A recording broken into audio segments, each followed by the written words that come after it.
Балабақшада қандай ережелерді сақтаймыз? Құлап қалу тұрып. Иә, сақтануымыз керек те бізде.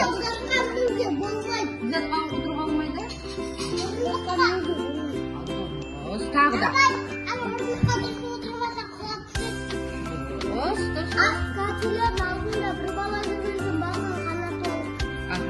Тиіп кетуі де мүмкін да? Қатты біздер айналып отырып қалып па?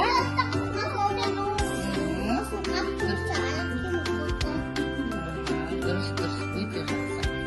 Ойыншықтарды сындырып тастау дұрыс па?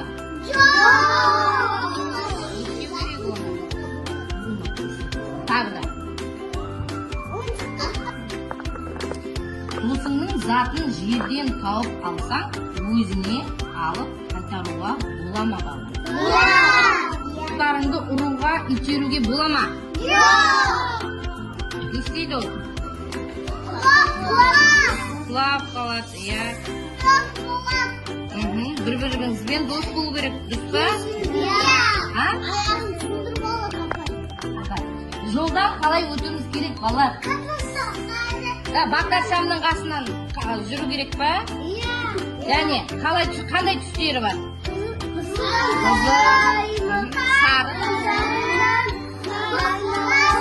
жасылда, және бағдаршамның алдында қасында не болады?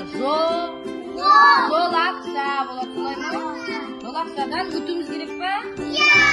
Және жолақшадан өткенде жан-жағымызға не істейміз? Қарауымыз керек, солай ма? Өте жақсы. Балалар, досыңның ойыншығын рұқсатсыз алуға бола ма? Жоқ! Бола ма? Жоқ!